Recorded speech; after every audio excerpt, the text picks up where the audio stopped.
Hi hello నమస్తే, welcome to curry king Satish. మీరు ఎలా ఉన్నారండి? నేనైతే చాలా బాగున్నానండి. మీరు ఎలా ఉన్నారో కామెంట్ బాక్స్లో కామెంట్ చేయండి. ఈరోజు చేయబోతున్న రెసిపీ బెండకాయ దహి మసాలా. బెండకాయలు నీట్గా వాష్ చేసి పీసెస్గా కట్ చేసి పక్కన పెట్టుకుందాం. ఇప్పుడు 3 పెద్ద సైజు టమాటాలు తీసుకొని వాష్ చేసి బౌల్లో వేసుకొని స్టవ్ మీద పెట్టుకుందాం.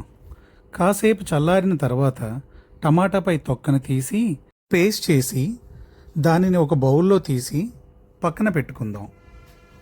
3 మీడియం సైజ్ ఆనియన్స్ని తీసుకొని కట్ చేసుకొని కటర్లో వేసుకొని చాప్ చేసుకుందాం.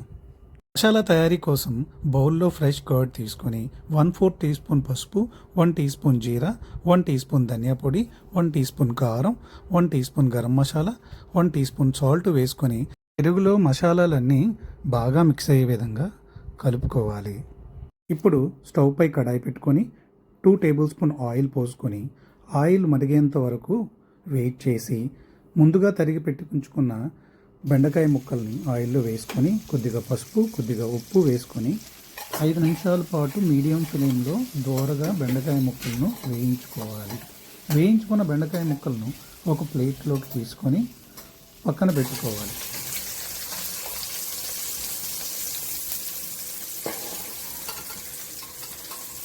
అదే కడాయిలో 1 టేబుల్ స్పూన్ జీరా వేసుకొని పచ్చిమిర్చి, వెల్లుల్లిపాయ వేసుకొని ముందుగా చాప్ చేసుకుని ఉంచుకున్న ఉల్లిపాయ ముక్కలను వేసుకొని దోరగా అయ్యేంత వరకు వేపుకుంటూ ఉండాలి. ఉల్లిపాయ ముక్కలు బాగా మగ్గిన తర్వాత ముందుగా చేసి పెట్టుకొని ఉంచుకున్న టమాటా ప్యూరీని వేసుకొని టమాటా పచ్చివాసన పోయేంత వరకు వేపుకుంటూ ఉండాలి.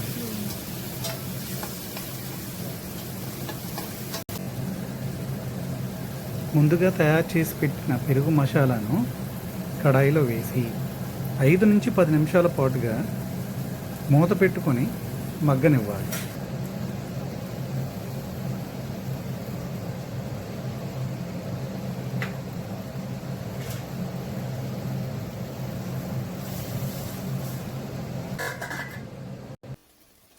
ముందుగా వేయించి ఉంచుకున్న బెండకాయ ముక్కలను మసాలాలో వేసి మసాలా బెండకాయ ముక్కలకు అంటే విధంగా కలుపుకొని మసాలాలో బెండకాయ మగ్గేంత వరకు 5 నుంచి 10 నిమిషాల పాటు ఉడకనివ్వాలి.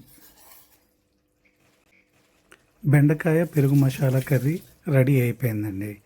కొద్దిగా కొత్తిమీర పైన గార్నిష్ చేసుకొని రైస్తో కానీ చపాతీతో కానీ ఈ కర్రీ తింటే చాలా బాగుంటుందండి. మీరు ట్రై చేసి ఎలా వచ్చిందో కామెంట్ బాక్స్లో కామెంట్ చేయండి. ఈ వీడియో కానీ మీకు నచ్చితే లైక్ చేయండి, షేర్ చేయండి, సబ్స్క్రైబ్ చేసుకోండి.